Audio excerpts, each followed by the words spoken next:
So, Assalamu alaikum.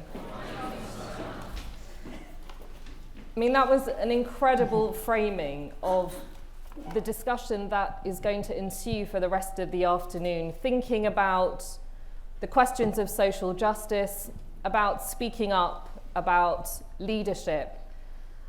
And I think what I want to bring forward from what we just heard is this question of the journey that we go on, preparing us for ultimately what our objective is, what we as individuals deliver to society.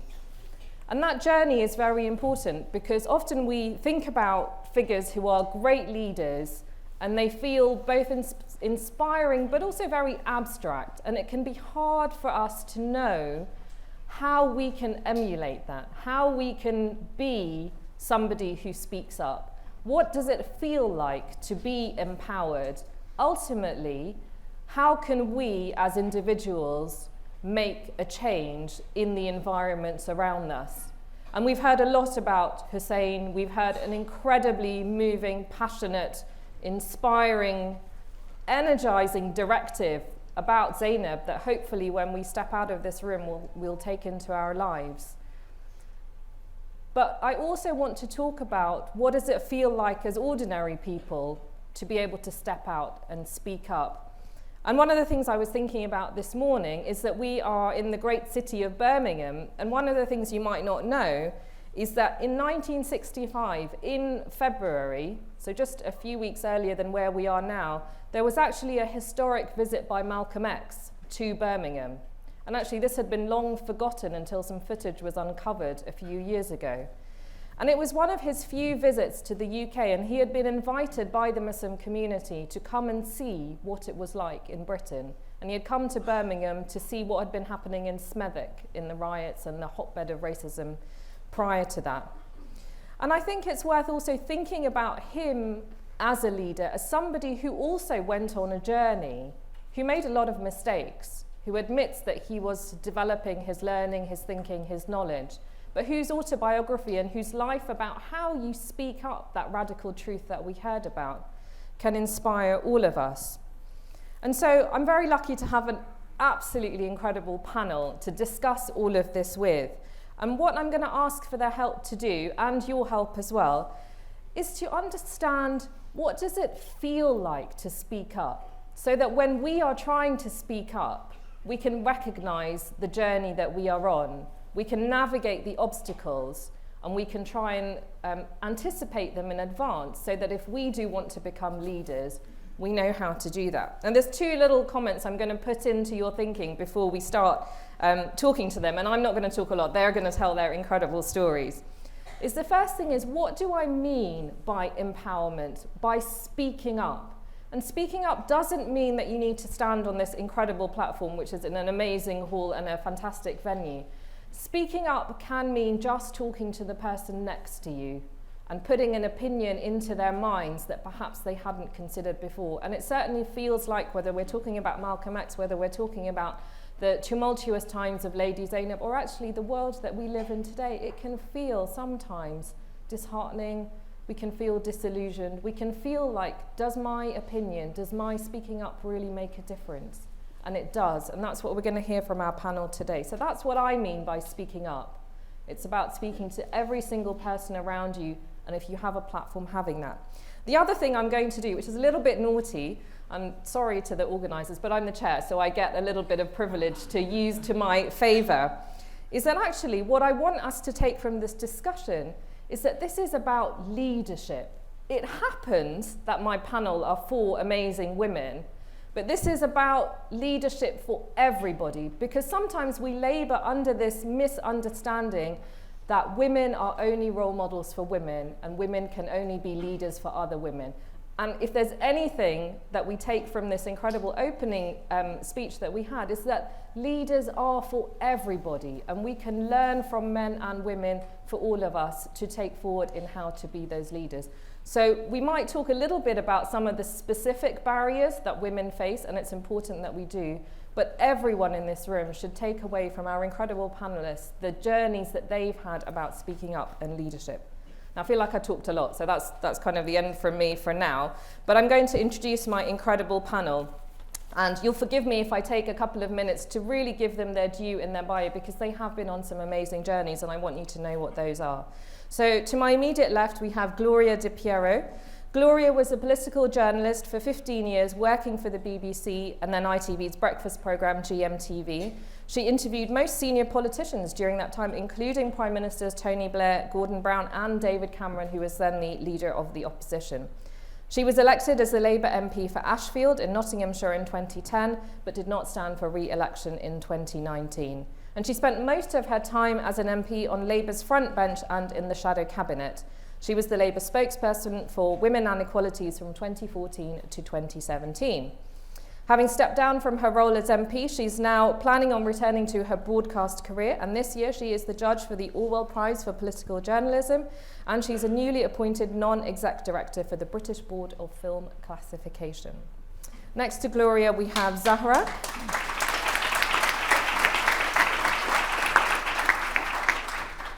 They're setting a big precedent with that round of applause of what's to come. We have Zahra Alawi, who graduated from a media and television degree at the University of Hertfordshire in England. As well as being personally tutored by Islamic scholars and lecturers, she has been presenting and delivering Islamic lectures globally for over 14 years around the UK, Canada, Norway, Sweden, Dar es Salaam, Iraq, Bahrain and Kuwait. There's quite a long list. Her TV show is called Woman's View on Sky 831. She's broadcasted over 300 episodes, which has covered an incredible number of issues and included so many women. Zahra has appeared on British media channels such as the BBC, ITV3, Channel 4, and speaks about Islamic issues and has been quoted in papers like The Telegraph and The Independent. She has also met with the Prime Minister in 2016 at 10 Downing Street, where she was invited to speak about the achievements of British Muslim women. This is Zahra Al-Alawi.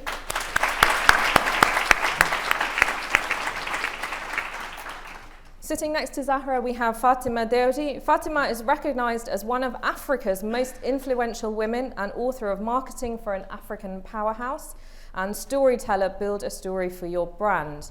Fatema grew up in Tanzania and went to Georgetown University for her undergraduate studies in finance and management.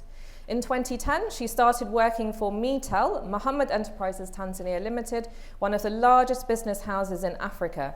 She founded the marketing department there and established its umbrella brand MO, which is now one of the most well-known brands in Africa. She also, amidst all these other things she's doing, conducts a series of seminars and videos on the topics of leadership and marketing. This is Fatema.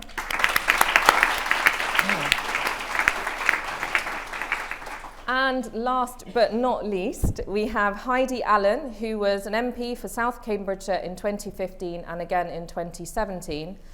Excuse me. Prior to running her own manufacturing business, she worked in operations in the private sector for organisations such as ExxonMobil and the Royal Mail.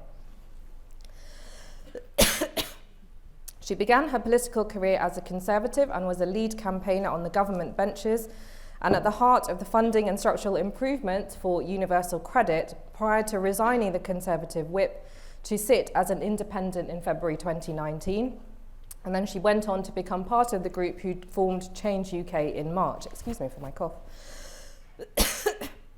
She visited refugee camps in Lesbos and Calais, and she was instrumental in the government agreeing to take in more child refugees after being displaced from Syria. So can I have one final round of applause?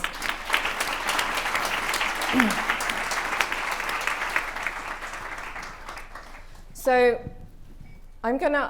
I've asked the panel to be as open and honest and intimate as they feel comfortable doing, because I really want to understand what it feels like to be somebody in the public eye and to speak up. So the same question to all of you to start with, and Gloria, as you're sitting next to me, you've drawn the short straw to go first.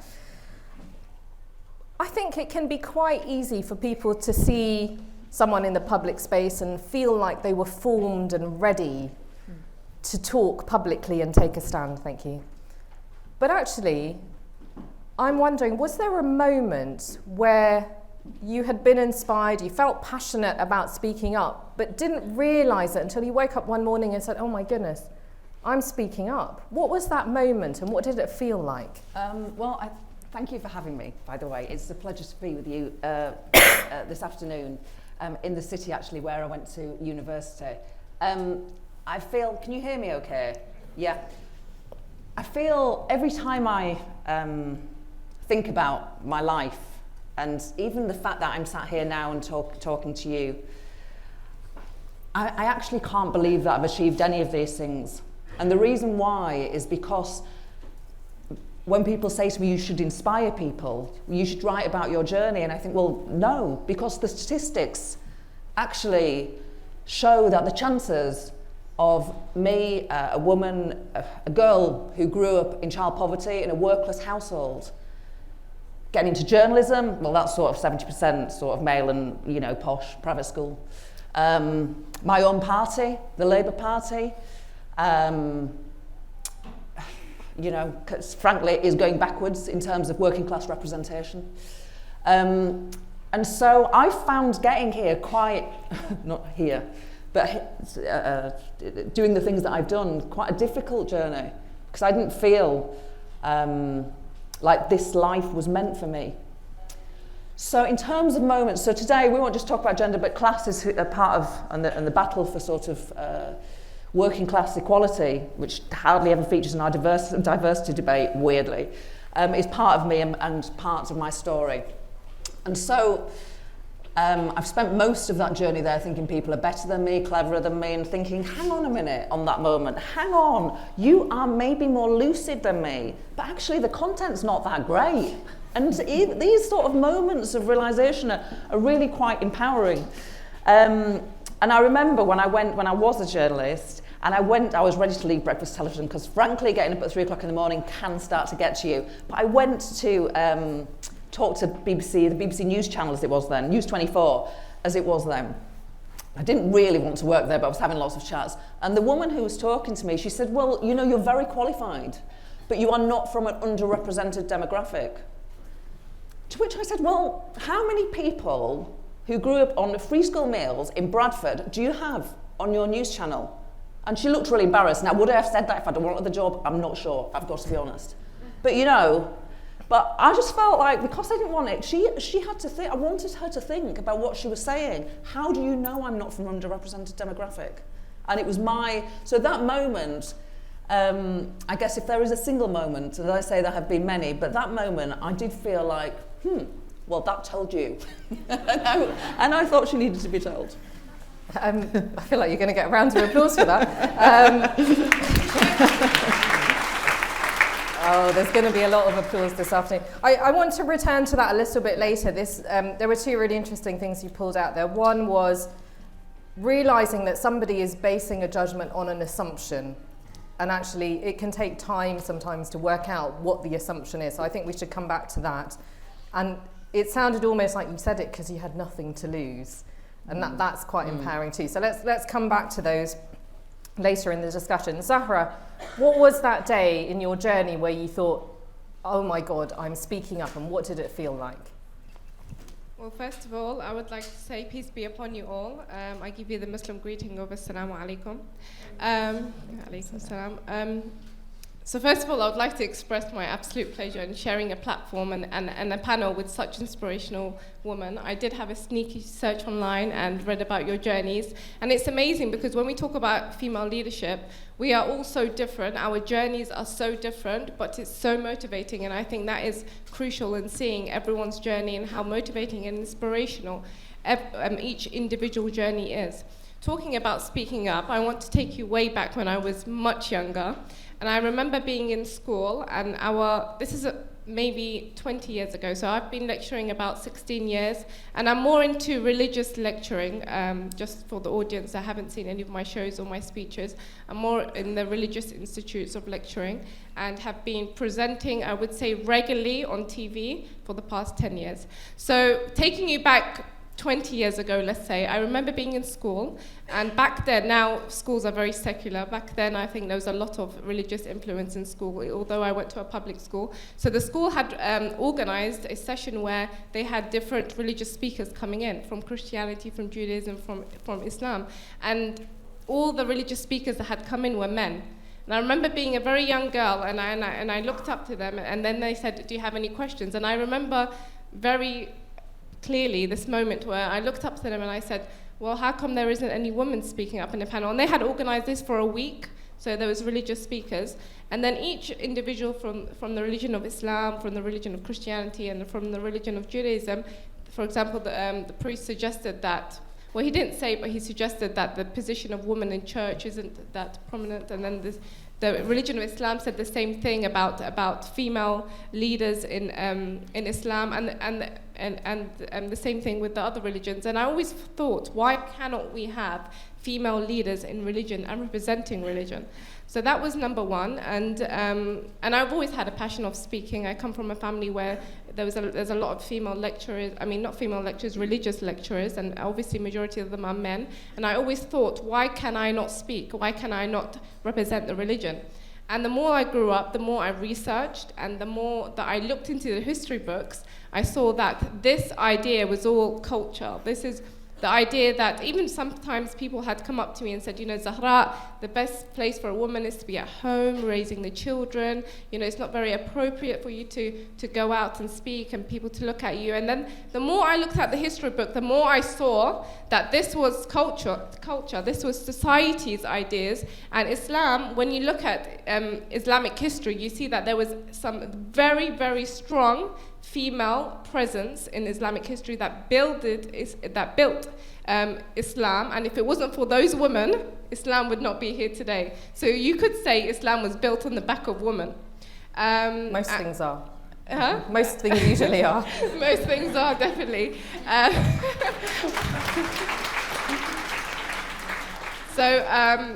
Speaking about Lady Zainab, and I'm not just speaking about Lady Zainab because this is a conference on Lady Zainab. In fact, even when I was pregnant and I found out my first daughter was a girl, I was like, her name will be Zainab, because Zainab has had such Lady Zainab has had such a influence in my life. And Father Claresi, thank you so much for that speech. It was amazing. It was like a script from my head. I was like, I agree. So thank you so much. Lady Zainab was, so when you talk about the first time of speaking up, when I read about Lady Zainab, how she spoke up and how she was so eloquent, she reached a peak of eloquence, I then thought, we as women can reach that position. We as women, our voices are so powerful. A female voice is so powerful. And that was the moment when I said, I will speak up. If I have the passion of speaking up, if religion is my passion, I will speak up. In fact, my children go to a Catholic school. My older sons, they go to a Catholic school, and you see that the Mary's position in Christianity. In Islam, you see that if it wasn't for Lady Fatema, then the lineage of the Imams would have not continued. So it was through her that we have. So you see that females always were powerful. So that's when I spoke. That's when I felt it. Also, I think it was after September the 11th, more so, because of Islamophobia and the representation of Muslim women. If someone dressed like me, and I have had comments, more recently I traveled to Sweden where there was a physical protest. About 30 people turned up, just shouting our names outside. The Swedish police were called. And it was a conference on hijab. I just went to speak about my story on hijab, and then I got all these threats online and attacks because of hijab. So Islamophobia, I said, if media is going to present women that dress like me and behave like, or believe, who are Muslims in a certain way, then we need to reclaim the media. We need to reclaim the narrative and show the world what Islam is really about. So that's when I spoke up, and I hope that we are able to give a positive look on Islam. And I think we're going to come back and talk a little bit about, Definitely. The obstacles, particularly the obstacles that face women. Definitely. I just want to ask you a very short question, just to kind of get a sense of the emotion. When you were talking about yourself in the school as a young schoolgirl, and you've got 4 male religious leaders, you're only a student and you're not the school organizer. When you decided to speak up, just in a couple of words, how did you feel? What was the feeling you had? Were you frightened? Were you excited? What was the feeling about speaking up? I think I've always felt empowered when I speak. When I speak up and I say my opinion, I feel a sense of empowerment and a strength. I cannot explain it. So you draw a kind of strength from speaking up. Exactly. Yeah. Wonderful. Fatema, where was that moment you woke up one day and realized that you were speaking up, and how did you feel? I'm sorry, I'm gonna have to do the formalities because I flew in from Tanzania and I've had just such a warm welcome here. So thank you so much to everybody. I really appreciate it. Again, in front of such incredible women, and so such a pleasure. So I've always gone against the grain, and I'm gonna touch a little bit on what Zahra said, which is that there's a lot of culture that was in religion. So I grew up playing golf competitively. I grew up a businesswoman, an author, fitness enthusiast, basically breaking every stereotype out there, and I think that, those were speaking up, but then most recently I had a TED Talk, and I spoke about 3 stories that I've gone through in the last 3 years, very painful stories, and finding purpose behind pain. And I think that for the first time, I felt that it was something authentic, and that I was truly connecting with people, because it was the first time that I felt vulnerable, but at the same time so empowered. And the reason I say this, and I want to talk about speaking up with intention. I think that, just like Father said about how Bibi Zainab went through so much pain, right? But look at the way she conducted herself when she spoke. It was, and I talk a lot about leadership. I give a lot of, I have a lot of seminars on leadership. This is a woman 1,400 years ago who's using leadership styles talked about today, okay? She was speaking with an assertive voice, okay? It was not aggressive. It was with poise and respect, right? And that is why she was able to get her voice across, and people were willing to listen. When you're aggressive and you're emotional, okay, which is fine, you can be emotional, but when you're aggressive and your emotions take a hold of you, people stop listening. And I've noticed this because I work in a company with 28,000 employees. Around me, maybe 100, 150 people in my team alone. And I've realized when you get angry and you get aggressive, people don't want to listen, right? So take that time to reflect. And so in my TED Talk, this is 3 years of painful, one trauma after another. But I realized that if I really wanted people to listen and to get my point across, that I needed to speak with intention, and then talk about what lessons I learned and what actionable steps people could take to sort of go through adversity in their life, or pain, or failure, right? And that's quite interesting, thinking about the process of self-reflection, and also how to evaluate the impact that you're having on your audience. It's a two-way process, right? Yeah. And you see when you want to know a good leader, you open up their diary. Okay, and I'm sorry, I'm taking a lot from the business perspective because that's my sort of forte. But you look at their diary and you see if there's one meeting after another meeting after another meeting, they're not leaving any room for reflection. There's a problem there, right? People who just keep talking and don't want to take the time to reflect, there's an issue, right? So again, such beauty in the way Lady Zainab conducted herself. And again, why people went to listen. 40 days of going from Karbala to Damascus. It was 40 days of pain. You're already in so much trauma. Then you get there, and then Yazid is decorating his palace, makes you wait outside for 3 days. Any human being would be riled up. Any human being would be in so much pain, and then you want to be angry. You want to get that across. I think that connection that you've drawn between her and your own moment of revelation of speaking with intention, I think is very, very powerful. Thank you. Heidi, sorry to ask you the same question again, but that's how these formats work. You've been in the public eye a long time. You've done lots of things that people will have strong feelings about. But when you're thinking about yourself, what was that moment where you thought, I'm actually out there and I'm talking and I could be making a change? And how does that feel? First and foremost, what I found has tickled me is hearing Gloria speak, because I think I blagged my way into Parliament too. Is it interesting? I bet there's more of us than we admit, because politicians typically do too much talking and not enough reflecting, I think. So I got into politics almost by accident. Oh, hi, I don't see you down there. And so it's just nice to see old friends, because when you're not in Parliament anymore, you don't see people for a long time. So you don't. It was by accident. For me, it was anger, actually, because I was shouting at the TV. I mean, which is a warning sign for many of you, I'm sure. This is how it begins. Shouting at the TV during the Tottenham riots, which you'll perhaps remember back in 2011, literally my country on the news, night after night, was unrecognisable to me. And it was like Lord Kitchener pointing out at the TV, your country needs you need to do something. But I think the first time I really felt that I had to speak up, so getting into politics was almost by accident. And I have to tell you, when I got there, because I knew so little about it, I was bitterly disappointed. I got to Westminster, and all I could see and hear day after day was, on all sides of the House, MPs reading from scripts, saying things that were helpful to their party, being given bits of paper, oh, if you could just say this, that would be really helpful. And I thought, what is the point? All these people elected to represent their communities, not thinking for themselves and being told what to say. And from the May 15, when I was elected, right the way through till October, I hadn't made my maiden speech. And you'll know that there's a tradition as a new MP. You cut your teeth, you make your maiden speech, and typically you talk about your constituency, how wonderful your predecessor was. And yeah, all of that was true, but I thought, what a waste. And I finally, in the October, had something to say.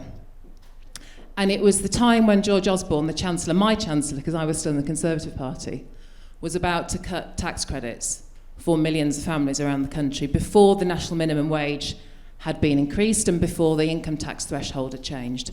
And that would have meant taking significant amounts of money away from very, very vulnerable families. And that was wrong. And it needed saying.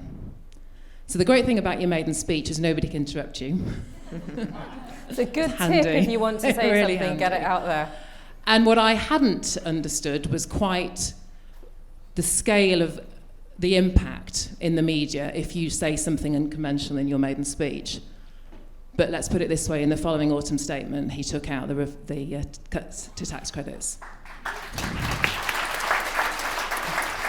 So sometimes you just have to say the thing that needs saying. And I had been saying nothing for 5 months, literally nothing. But then that was my moment. And did you anticipate, and I'm going to start with Heidi, but actually a question to the whole panel, did you anticipate the fact that you were taking a big risk? You were doing something that wasn't convention. Did you anticipate that there might be coverage and discussion of what you said, or did you just do it because you felt you had to do it? What was your thinking behind doing that? I did it completely because I felt I had to do it. I very naively, because often with maiden speeches there's nobody in the chamber, and you think you're just in that little room with the green seats, and you forget that the national media watch everything you're doing. So I was completely unprepared for how the media picked it up. In fact, it was my husband, when he picked me up on the train that evening, said, Heidi, have you seen the news? And I'm like, no, why? And it literally was wall-to-wall coverage everywhere. It was risky, but you balance the risk, don't you? Had I become an MP to climb that greasy pole and be promoted as fast as I possibly could? No. Had I become an MP to help improve the lives of people who were vulnerable or disadvantaged? Yes. So there's no risk then, is there? And if you had... I told you guys there would be a lot of applause. I knew this would happen. I mean, all of you have taken risks in the work that you have done, in the way that you're speaking out. Do you think about the risk that might be awaiting you, or do you only realise it in hindsight? Gloria, I mean, you talked a little bit about it. I don't know if there are other big risks you've taken. Well, I was interested, sorry, because Heidi and I have had some similar experiences, although we were in different parties. So, well, I'll tell you, so when I got into Parliament, I also wasn't, it's interesting actually, the sort of not being bothered about climbing the greasy pole. I wasn't interested in that either. But there's a weird psychology as well, when everybody else is doing it, you're like, well, you know, like if you have a boyfriend and then you don't really want to go out with them, but then they start dating somebody else and you're like, But it's sort of... But that wasn't what motivated me to become a member of Parliament. It was to serve my community.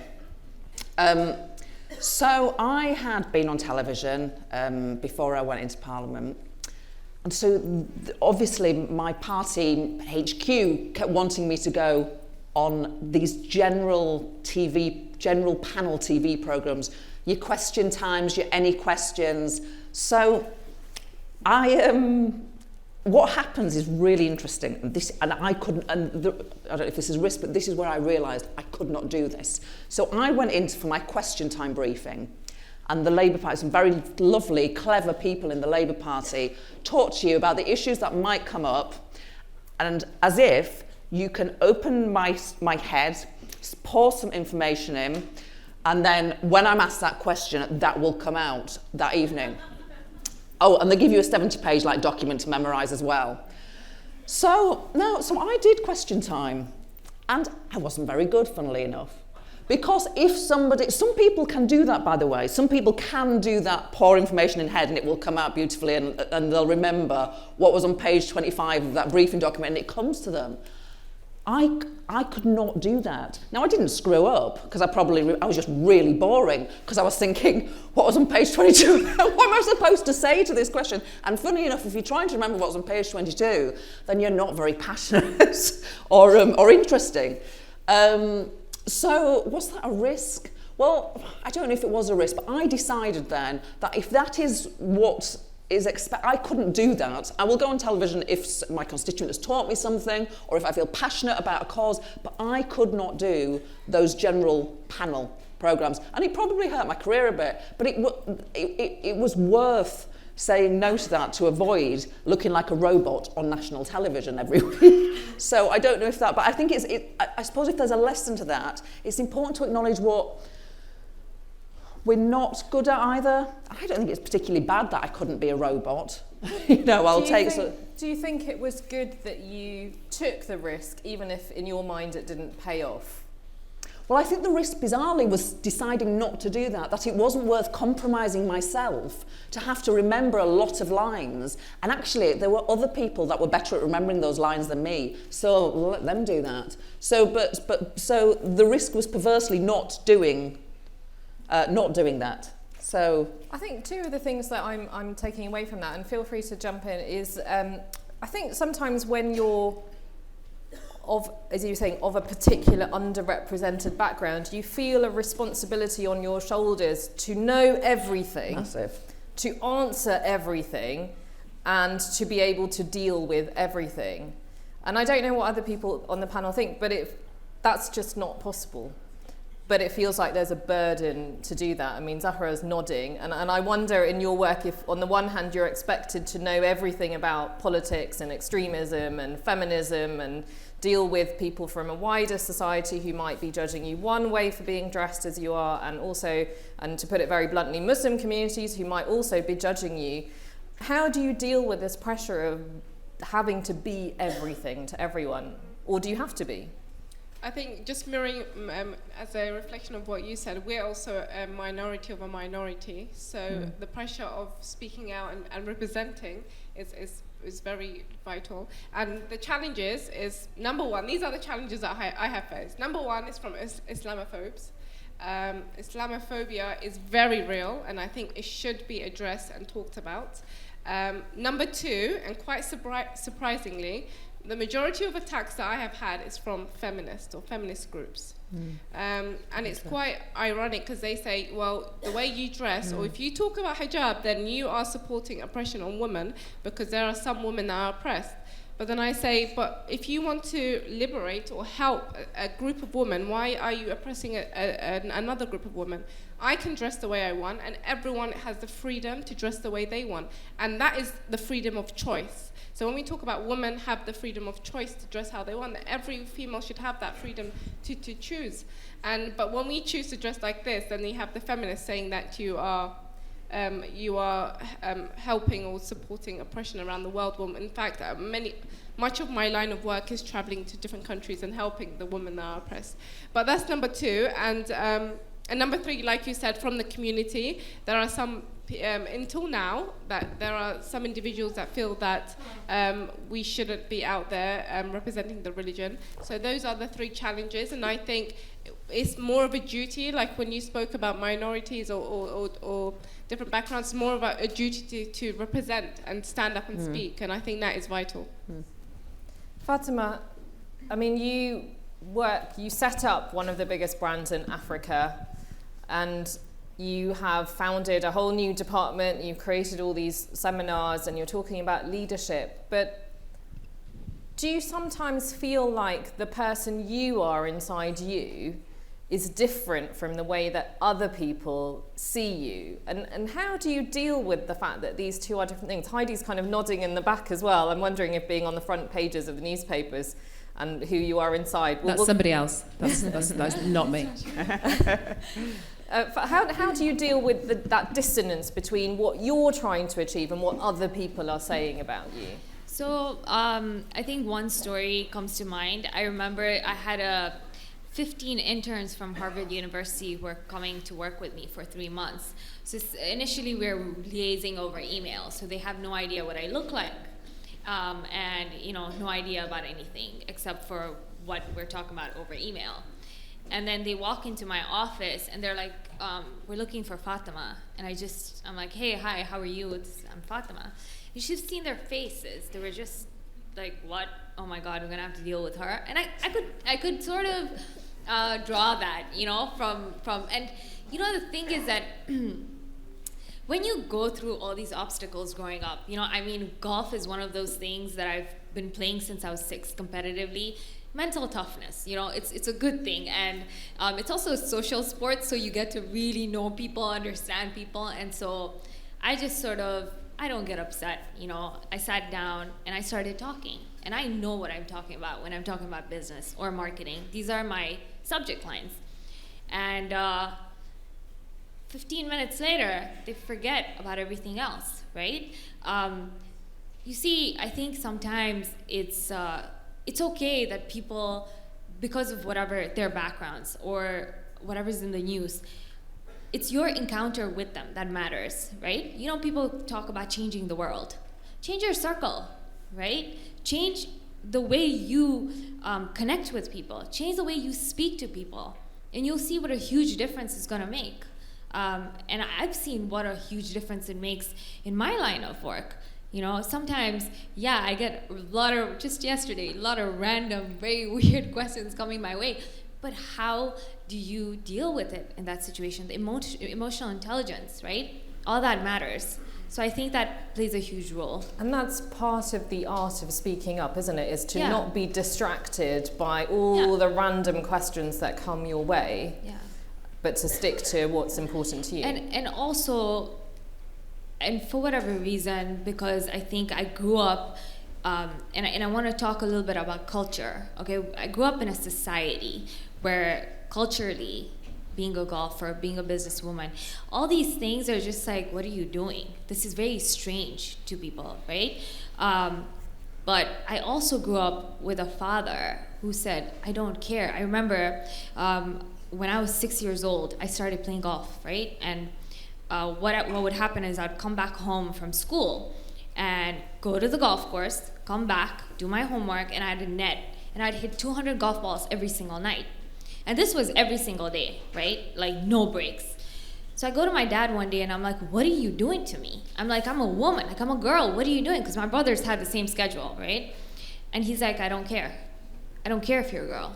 And so I grew up with that mentality that, it doesn't matter. It doesn't stop you from anything, right? And I've had a lot of obstacles playing competitively because there's very few female golfers from where I am from, playing in a very male-dominated sport. But you just have to change your attitude, right? I think sometimes. I think we owe your father a debt of gratitude. But there is a wider important lesson, which is that in the success of women, there is a partnership from men and vice versa, and of course. Parents, and I really want to talk about that later, the significance of how you raise your children, not just your girls, but your boys. It's so important, the way you speak to them, the way you sort of what you want from them. These things are so important, because if you don't respect them at home, they're going to try and get attention and love from outside, and then it's all the wrong stuff, right? So now, Heidi left us hanging with this incredible facial expression when I said, is it different when they put you on the front page versus how it feels inside? And actually, I wonder if one of the great cruxes of speaking up and leadership is the fact that you have a motivation and a goal and emotions, we're human beings, but what people do to you in your public image, I was talking about Malcolm X earlier, can be wildly different. And I just wondered if you could talk a little bit about the feeling of being misrepresented, but how you continue on that leadership journey. I think probably because I had a relatively short career in politics, and from the beginning set myself out as not career climbing and very independently minded. It was because I always said what I thought. It was difficult for the media to represent me. But have I had occasions where, I'm sure Gloria's had it as well, all of us may have had it at some time, really nasty hate mail and death threats. And I've had people sent to prison because of things they've said to me or threatened to do to me. So perhaps not so much misrepresented, but hated for whatever reason. And it's really hard because you are just Heidi. You are just the person that my husband, my family know, my friends know. And the advice I would give is, I used to have an email folder just with all the great emails in it. And when I got thank yous or lovely messages or a card that somebody sent me, I would keep them. And when I was having a really bad day, I just found out that somebody who lived 200 yards from me had posted the address of my house on social media and shared it with hard right-wing, yellow jacket Brexit fanatics, you turn to those folders and you remind yourself that, as is always the case in life, there are so many more good people out there who appreciate you're not perfect, you're getting things wrong, but you're trying. And that think of yourself as a Duracell bunny. Your batteries will wind down, but you top them back up again by remembering all the good stuff. And that's so important because none of us are perfect and we get things wrong. And because we get things wrong, that's how we get better and that's how we improve. So it's a vital part of life. Now, Gloria, we should just have one long applause for this panel. Gloria, you were, if you want, you were nodding as Heidi was saying that. How do you feel about that difference in who you are and what people say about you? I mean, actually, I think we are going to have to do something about the way we debate and discuss in this country, because and this has only happened very, very recently. Well, it feels like a long time ago that people had a discussion and then said, oh, I don't think I agree with that, but, take your point. Now, where did that end? And when was that replaced by finger jabbing and you're wrong? But these are my opinions, and they've got to be respected just as I would respect anybody else's opinions. So I think when it got particularly bad for me personally, and was during and sorry to those who love Jeremy Corbyn, I don't have a problem with him personally, but I thought this man is not going to become Prime Minister, and I love this party, and I want this party to be in government. So I resigned from the shadow cabinet. Oh my goodness, the hate, people telling me that I wasn't Labour, that's attacking your soul. By the way, people who just joined the flipping Labour Party when I'd been a member of it since I was a teenager. It's very, very difficult. And actually, you're right, when people say nice things, it's like, oh God, that is nice. But actually, I think we've got to go much further than this and just change the way that the way that we debate has turned very, very ugly in recent years. And it's got to stop. And we all have to go out there and try and do our bit to make it stop, I think. And, right, well, I did say at the beginning that this was about leadership with people who happen to be women. But I do feel it's important that we need to address the fact that women do face specific challenges in speaking out, in being public figures. Are there any challenges that you would want to talk about in the way that the people you're trying to influence react to you because you're a woman? Are there stereotypes they throw at you? Are there particular words? I mean, we had emotional kind of come up a little bit earlier. Zahra, is there anything in particular you feel as a woman people are throwing at you to stop you from speaking up? Definitely. I think before I joined Ahl Bayt TV, which is a religious channel 10 years ago, I'd done a few placements in the BBC and ITV. And as a very young woman, I remember a man came up to me and he said, Zahra, if you want to go into mainstream media or to advance your media career, use your sexuality as an advancement, meaning that women should look and behave a certain way. And if you wear black garments, you're not going to get far in mainstream media. And I think sometimes that is the idea that we have, that if women enter media or women enter mainstream media, they need to look a certain way. And that's one of the challenges. Number two, I think, is that sometimes I feel, and that's my personal experience, I feel that sometimes mainstream media have a specific agenda when they want to get a woman on TV that looks like me. I'll give you a few examples.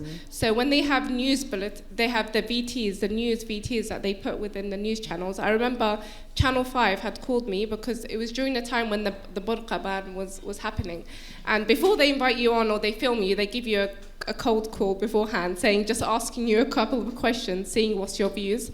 And I remember they were saying, what's your views on the burqa? Should people wear the niqab? Should this? And then I was giving them very normal answers and saying, everyone should have the freedom to wear what they want. And before I said that, they were very adamant. I had just given birth to my second child. So I said, I just gave birth 2 weeks ago. And they said, oh, don't worry, it'll be a quick, we'll get you a taxi to come and film you. And I said, I think it was quite difficult. I had just given birth. And they said, okay, we'll bring a cameraman home to film you. So they were very adamant in filming. And then they asked the questions. They said, what's your views on the niqab? What's your views on hijab? And I gave them probably not the answers that they wanted. And they said, okay, we'll call you back. And then they called me back and they said, it seems like we're not going to go ahead with that news story, which is quite obvious what they were doing. And also another experience is I filmed a segment for Channel 4 and they said, talk about hijab. They filmed me for 30 minutes, okay, asking me so many questions. It was cut down to 1 minute. And what they made me seem like I was saying, was extreme to some degree. And so now, when mainstream channels, I'm sure when they call one person, they put you on a database and then they keep calling you when they have a topic relating to hijab. But as a woman, especially a woman that wears the headscarf, I think there is a stereotype out there. And when I seem to work with mainstream media, it seems they would only get me on to speak on specific questions and to portray me in a certain way as hijab and Muslim woman. So now I only do live when I go on mainstream. I don't do any pre-recorded, just being afraid that there may be a misrepresentation in what I say and make me sound extreme. So that is the challenges I have faced.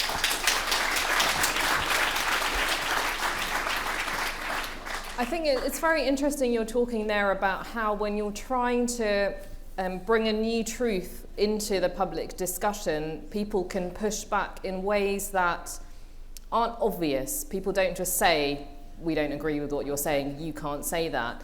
And it can take time and experience to be able to decode the way that people are pushing back, and Heidi and Gloria and Fatema are nodding, because I think that seems to be a real challenge. And when you're trying to speak up and make a change, is realizing that it's not just a polite reason that they gave you, there's something deeper beneath that. And it sounds like experience is the way that you deal with that. And actually, you do make mistakes, you make wrong choices, and that's okay to make wrong choices and not beat yourself up about it. Gloria, are there any particular obstacles that you've encountered, or the way people talk about you or to you, that you feel are because you're a woman? The fact is that as long as women are underrepresented in so many areas of life, we are going to be interesting. Like, what we wear is going to be interesting. Or just because we're odd, actually, in most areas of life. So actually what we need to do is we need to change that, and the best way to do that is to constantly, as women who have achieved whatever success we have achieved, to hold your hands out to other women and bring them up and reinforce them, because it's not our world. It should be our world. We know it should be our world, but always hold your hand out and bring those women up with you and make them feel good about themselves. And that, at least, we can feel that we're doing something positive rather than complaining. We just need to change the world, really, don't we? Yeah.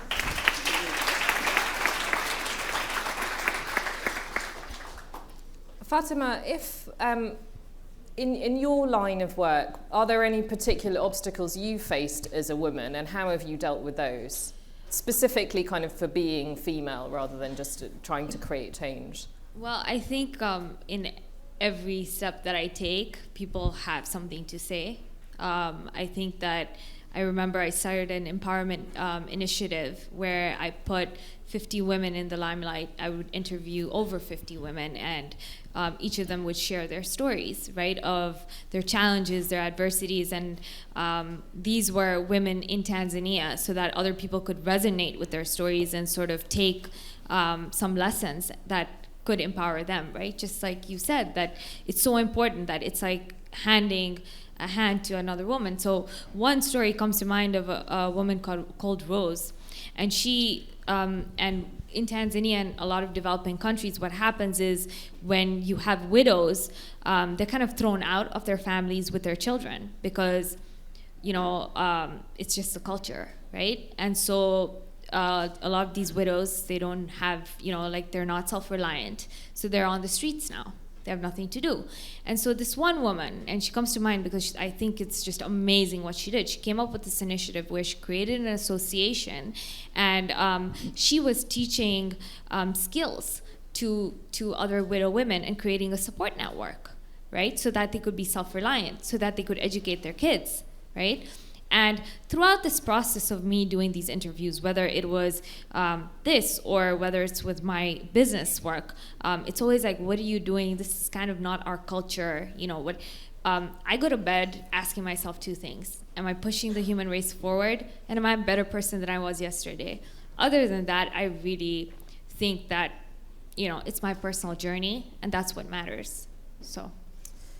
One of the things that I'm a little bit loath to ask you, but I'm going to ask anyway, because it seems to be a very typical question to ask women, is about how do you balance your careers and your families? But before I ask you that, I'm going to caveat it, because it seems to me that people are very overly worried about women balancing, and behind the scenes as a working mum of two, I can tell you balance is just like a dream. Because actually, we would never ask a panel of men, how do you balance being a parent and having a family and having a public career? But the reason I am going to ask it is partly for us to bring into the open the fact that there are challenges to being a parent or having a family or people that you care for, and they seem to be disproportionately on women. So I don't know if you want to talk a little bit about your own experiences, or perhaps just what the public space can do to better accommodate working mothers or parents or people who have caring responsibilities, because much as I want to say we shouldn't be talking to women about that, the reality is some of those challenges exist. Heidi?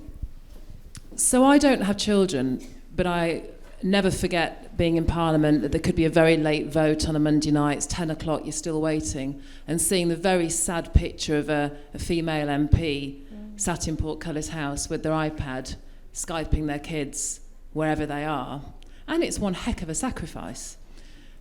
But I think, you know, it is, people are talking about it. How do you manage that work-life balance? And hey, if we're going to be the example, whether we like it or not, let's use that example to say, well, let's bring modern working into the foreground, because it helps everybody, actually. You know, the internet, IT, digital skills, digital platforms make it easier for people to work flexibly. The modern world is 24/7. So if women are the trailblazers, saying, yes, we can balance, we can do lots of things, let's use that as an example to say other people would benefit from working in that way. You know, mental health is a massive issue. The pressure of people having long hours, long jobs, long commutes. This can be something that we can embrace and be useful for everybody. But we need to stop labelling it as just an issue that women have. It's an issue that everybody has, who has people they're caring for, a long commute, a difficult job. You know, and if we can just lose those labels of needing to accommodate for women, because it's something actually that's helpful for everybody. Zahra, do you want to add anything? So I'm a mother of 3 children. I have 2 sons and a daughter, and I think sometimes when people, like Heidi said, it is a generic, it's a topic, and the balance of house, balancing your home life and your private life and work is something that both men and women go through. I personally haven't slept for 3 days.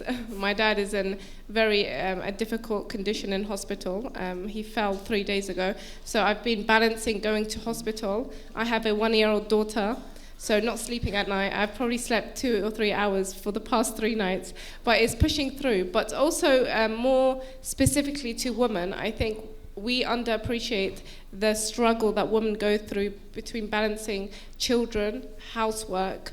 You know, my household is a family of 5. So balancing the house, the kids, and then work. I work full time, and then I give lectures on the side. So balancing all that can be difficult. I was pregnant 4 times. I had a miscarriage, and while I had that miscarriage, I had a documentary that I was editing, and it was coming towards a deadline. So I was on the computer. I was not sleeping. I can't say that miscarriage was because of the work, but I had a miscarriage while working. So sometimes we do go through a lot of pressures, and also adjusting. So I remember there was a conference in the Houses of Lords, Houses of Lords, where they'd done the Lady Fatema conference in the Houses of Parliament, and I had a speech and I had to go there.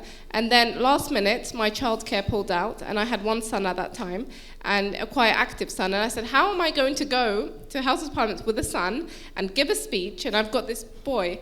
So then last minute, I managed to get someone to come with me, and then they sat outside, and I went in and gave a speech. So sometimes the juggling, we don't appreciate how women juggle. We have an extreme talent women have. I'm sorry, men, that I think women have, that we are able to juggle. I can hold my daughter, cook, speak to my son there, and then be on the phone at the same time.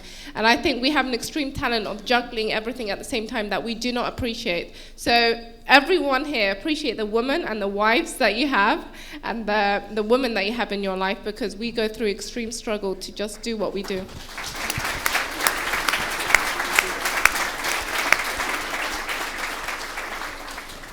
It feels like the coded message in there is men too can learn to juggle.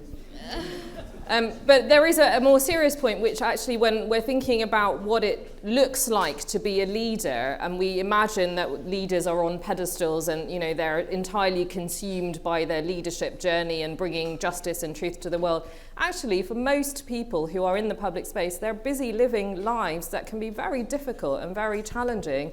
And that if we are also experiencing that, that's a completely normal thing to feel like as a leader. Fatema, did you want to add something? I think also it's important to use these platforms to talk about the process of things. So many times, we're consumed by titles, right? But what is the story behind that title? How much did someone go through to get that title, to get to where they are? And I think the more that people are authentic and open, right? Like you said, it's beautiful, because then how much more we appreciate that you've done all this work with all this other stuff in the background, that is not there, right? So again, I'm gonna take you back to business, but I sell a lot of FMCG products, right? And I tell people that you're drinking my soda, you're drinking my water, but do you know how much manufacturing, what the process was to just make that, right? So whatever it is in life, if it's a person, if it's a movie, there's a whole process behind it that we kind of forget. And I think it's very important to bring that into the limelight for people to understand, how much goes into it. Gloria, did you want to add anything about the elusive work-life balance? I'm not sure I can add actually that much. I also don't have children, but I have to, like all women do, we have to look after our parents, and that is becoming an increasing problem. It's great because they're living longer, but of course the burden of ensuring that they are as healthy and happy as they can be in their old age falls to us too. But if there are employers in this room, please advertise your jobs flexibly. Yeah. And I think we should all be putting pressure on government. There is no reason why public sector jobs cannot be advertised flexibly. The government, and it's not a particular reference to the party here in government, but government should be leading by example on this and advertising as a matter of course all jobs flexibly, and the change will then follow from that. Now, before I was going to say in a minute I'm going to open up the floor, but there are people over there doing this to me. Now, I don't think any session about leadership should be complete without asking for practical advice about what we can take from your journeys and your experiences. And Am I being told that we're completely out of time? I think you are. We're out of time. No, we're not going to stop there. Okay. So I'm going to turn to each of you and ask you for your practical advice so that all of us in this room, when we leave, we can actually do at least 1, 2, 5 or 10 things differently immediately. And I would say, pick the advice you think is most practicable, but what can women do to help other women? What can men do to help other women? Or if there is one thing that somebody can do immediately to speak up, what would that thing be? I'm going to start with Gloria. I would just say be yourself. Be yourself on that journey, because if you try and be something else, then it's probably not going to work out terribly well. And actually, if we try and emulate those people that already have power, then we're going to be emulating a lot of white blokes, which we don't want to do. So that is what I would. That's the best piece of advice. You say take a risk and speak up what's on your mind. Own your space, and you will. It will work out better than trying to be something you are not. Zahra? I think it's very specific to what I do. Number one, I think the platform should be opened and more opportunity should be given to women of a minority background, the people that perhaps wear the hijab, because there is a certain narrative in the media that is being pushed through, that Islam is bad, Muslim women are oppressed, and Muslim women don't have a voice. And I think we need to challenge some of the narratives that we have present in the media. Number two, I hope the government make it easier for working women, and that is making childcare. Childcare is very expensive these days, and then we are, as women, expected to return back to work. So I hope there's more. First of all, companies make it easier and more flexible for mothers, especially those with young children. And number three, I would say, and that is generic to everyone that works, is that we must strike a balance between house and private life and work. I think when there is an imbalance, when even husbands, when they work too much and they neglect the duties of the house, you see that effect in our personal life. And I've seen many cases where people have come to us and say, we don't see our husbands, and that has affected their marital life and their children's upbringing, even as women. So I think it's a healthy balance is very crucial, and that's something I don't always get right, but I'm trying to. So I think a healthy balance is between work and house life is something very crucial. And I'm about caring for parents. That's something that I don't see discussed at all. And now a couple of months ago, I found that my father cannot walk no more. And I think caring for the elderly is something that is not discussed. And I hope people discuss this. We talk about raising children, but when the roles are reversed, and we do all get to that stage where the parents become dependent on the children, that is not discussed. And now I'm finding myself, like you mentioned, caring for the parents, which is an honor, absolute honor, and a blessing, but it needs to be discussed. Fatema, some practical advice for all of us to walk away with. I think leadership starts at home, how you speak with your kids, how you raise your children, because that's something that I took away growing up. So be mindful of your bias when you speak to your girls. It's not only just your girls, but your boys as well. When a girl asserts herself, it's, she's known as bossy, but when a boy does it, he has leadership qualities, right? So be careful. But also, there is a certain, when you're a boy, it's like, you have to fend for your family, you have to find a job, you have to work hard. But if it's a girl, it's like, you're gonna get married, don't worry, you're gonna be taken care of. I'm sorry, if I'm wrong, then please speak up. But this is kind of what happens, a phenomenon, right? So that's one, just be mindful. For me, don't try to change the whole world in one day. Just your circle, your home environment, if you start there, you can make a huge difference, right? And number two, and this is something that when I was at Georgetown University, my professor, and I sat down in a management class, okay? I'm a finance and management major, and this is like, where you want to make money. And my professor walks in and he says, do you want to know the secret to success and happiness? And so we're all scrambling for our pens, and we're like, oh my God, this is like, we're gonna learn some revelation on like how to make money quickly, right? Or how to be really happy. And he said, if you wanna be successful and happy, find a cause that is greater than just yourself. it can't just be about you. It has to be something bigger than you. Find a purpose that is greater than you. That's it. Thank you. Heidi, you get the privilege of the closing inspiration for this This session. has got to be really great now, hasn't it? No pressure. No pressure at all, right. Okay, think. Immediately drop the belief that you have to know everything. Yeah. Dump it.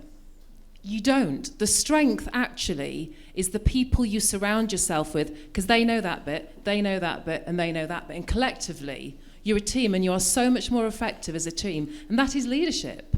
The people that try and blag it the whole time and appear to be knowledgeable and important, they're missing the point.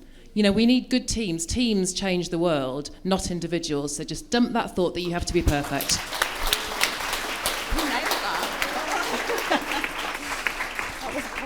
Ending. Well, I feel 10 feet tall after all that incredible advice. Leadership begins at home. Have a great team. Speak up to the people immediately around you, but support the people around you who are also speaking up.